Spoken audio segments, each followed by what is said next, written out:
What's up, Elevation Nation? It's another week of Fortitude and 15. However, this week, something different. Sam and Parker, a.k.a. myself, are together. We're recording this with one microphone, one camera, one nation, under God, indivisible, with liberty and justice for all. In Washington, D.C., and we're trying to bring some even flow to your life today with some fortitude. That's the song, Pearl Jam. That was the song we just listened to. Thank you for that hint. You're not seeing double. We are together, live, in person, in the District of Columbia, and we had to, of course, hop on and do a Fortitude in 15 because Parker came into town. We went out with the boys last night, had a wonderful time catching up, friends coming together from all over the world, and Parker and I had some drinks. And we got introspective. You're so dramatic, like friends coming from all over the world. Was from Israel, bro. It's true. It's just you're just in town from Israel. Yeah, we were with podcast guest number 101 last night, Matthew McPartland. Special episode 101. Episode guest, I think 4, Noah Fleischman. Episode guest, I think Coonan was in the 20s, maybe Max Coonan. So it's just cool getting some of the nation back together. But, today's conversation is an interesting conversation. And if you've listened and followed the Elevation Nation podcast, Sam gets really introspective. I get really introspective. But today we're going to have him shed light on one of his fears that he has in his life. So like I said, Parker had some bourbons last night. I had some Negronis. And we got back. It was a beautiful night in D.C. And we went on my roof to talk and catch up. It's been a while. And I started to tell him a fear that I have, which is a fear of mediocrity. Now, Parker, being a good friend, dug into me pretty hard and started asking some really good questions about this concept of mediocrity. And so my fear currently is that I have all these big dreams and goals and aspirations for my life. And what if I don't reach them? Will I have been a failure? And that scares me. So Parker had some really insightful words for me that slapped me in the face. You're acting as if I'm not here right now. Sure. Yeah, I mean, dude, we could just have this conversation. First of all, you said a fear that you're having lately. You've had this fear, dude, forever, it seems, right? You've grown up with this fear that you're just going to be mediocre. But the way I think about mediocrity is it's such a relative term. It's such a term that you build on your own self. Are you living off of mediocrity that you see, on your parents' level of success, right? Their level of success and what they deem success is going to be different than yours. It's going to be different than mine. Is it the teachers that you had in college or in high school, your friends, your religious, rabbis or whatnot? Who's determining that level of mediocrity? You. That's it. You're coming up with this own little scorecard for yourself. And sometimes that's going to be a challenge because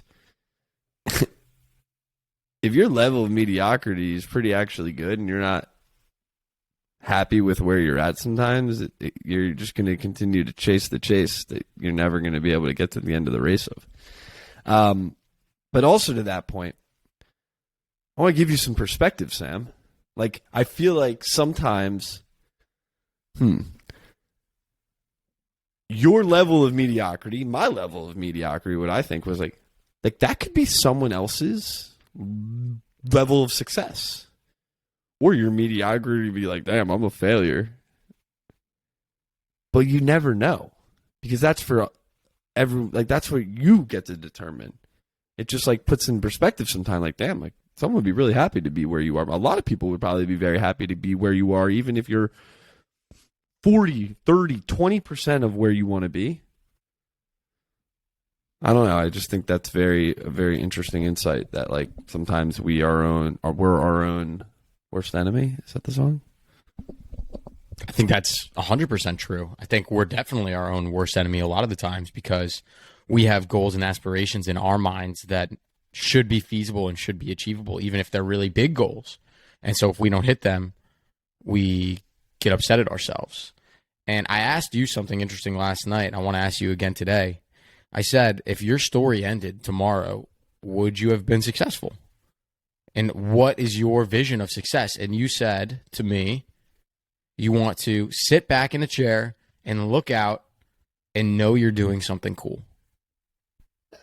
I want to wake up every day and feel like I got something cool to do. Interesting things. Like, I don't want to wake up and do something I'm not inspired by, something that I'm not happy to do, right? So with that success measure in mind, are you successful right now? Yeah, I would say I am in some level of degree. Like, you know, like a lot of people deem success is, wow, I'm making this amount of money a year. I'm living in this city. I have this significant other in my life. I bench 250 pounds, which I clearly do not. That would be crazy. But everyone has their own levels of success, right? Yeah. And what's interesting is that it changes over time, one. It 100% changes over time. And I think for me personally, I want to live a life where I can wake up every day, never take life too seriously, and just be able to laugh and enjoy and do things that are really cool.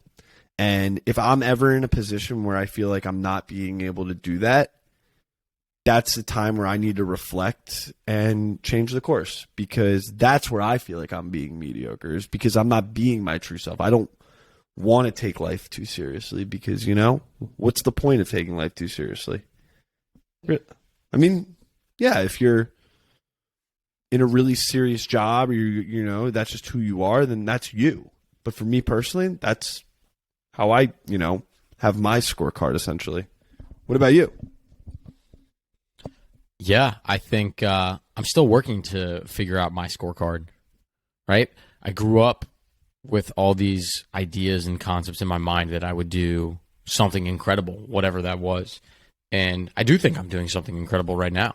I've had a really impactful job, 9 to 5, and I have a really impactful passion project with you, with Elevation Nation and what we do. And I think for the first time, you asked me when I finally like felt content, was when, not content, well, good, like good with where I'm at, comfortable with where I'm at. Secure, matured, like a little bit more secure. Yeah. Talking about last night how difficult like life in the 20s is. Yeah. Right? And so you asked when I first felt secure, whatever word you want to use. I think it was when I moved to DC. I felt secure in who I was, where I was at, where I was happiest, and what I wanted out of life. And will that stay forever? I don't know. But right now it is working wonders. So it's great. But you did ask or share with me something interesting this morning that I loved, was after this conversation, you sent me a video of a Ring door cam, and it was these two little Canadian kids, probably around 10 years old, 12 years old, and they rang the door, and they asked the homeowner, "Can we shovel your driveway for $20?" And the lady was like, "Yeah, that's great. I'd love that. Let me go give you money." And she closes. Yeah, she's like, "Let me give you money before you do it. Like, let me go grab it." And she closes the door, and the Ring camera is still going. And the little kids look at each other and go, "Yes, we're rich. We're going to be rich. This is amazing. We're going to be the richest people ever." And in their minds, that $10 each was uber successful. They made their first sale. They were entrepreneurs. They were on top of the world. And so that's why, Parker, I'm so glad you sent that video over. If we compare ourselves to everyone else, we will never feel as though we have achieved enough. But if we change our mindsets to just be the feelings that we have, feeling secure, feeling happy, feeling challenged, feeling curious, feeling satisfied, if we change it to those feelings, then our scorecard changes from tangible attributes of I make X amount of dollars, or I sold my company for this, or I have 100,000 followers for my podcast, to I'm enjoying talking with Parker twice a week. I'm enjoying the conversations we're having. I'm curious about the people we meet. I feel as though I'm impacting other lives and making the world a better place. If we change it and shift it to less tangible and objective KPIs, key performance, our mindset changes. And so then I'll never have to have that fear of being mediocre. I think you'll always have that fear of being mediocre. I think fears I think fears don't necessarily just go away. They just become another level of fear. So for example, I read this book on Fear the Fear and Do It Anyway, and it talks about the idea of your fears are never really going to go away. They're always going to be with you. But when you tackle the fears head on, you go to essentially you tackle that fear one way and you get over that fear, right? Yeah. But now there's this new fear that you're going to have that relates to your old fear, but you're further along because you just tackled the fear that you had before. It could be the same fear, right? Yeah.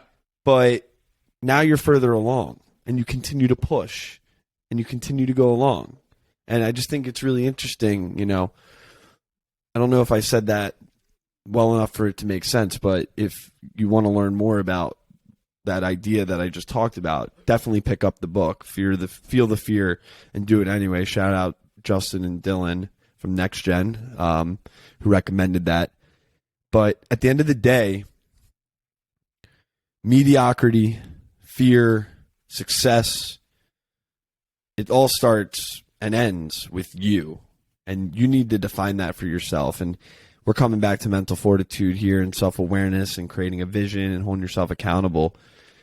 It's all about you setting those boundaries, because at the end of the day, if you live by someone else's expectations, when in reality are you going to ever conquer your own expectations? Probably never. Maybe. We'll see. I don't know if that made sense. It probably did. Or it probably didn't. But who cares? This podcast is for us. Good job. I liked it. It's my turn to share Parker's perspective, read by Panitch. So it's Parker's perspective, Panitch edition. Because Parker shared a really cool quote with me last night. He probably doesn't even remember saying it, but I wrote it down so we wouldn't forget it. It's the beauty of phones and notes. Parker was on my roof and looking at the Washington Monument on a beautiful, crisp spring evening. And he said to me, "You are only as smart as the questions you ask." I wrote it down because it was so impactful that it resonated with my mental motto, which is live curiously, don't curiously live. If you approach everything asking great questions, trying to learn more, living curiously, trying to explore life, you will elevate.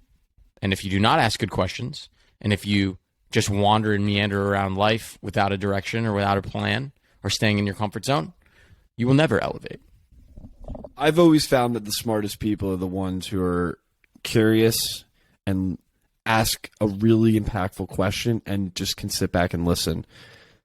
Obviously, with a podcast, we're talking and there's really not questions to be asked, and Sam and I are sitting here waiting. Well, I guess we get to do that every Tuesday, but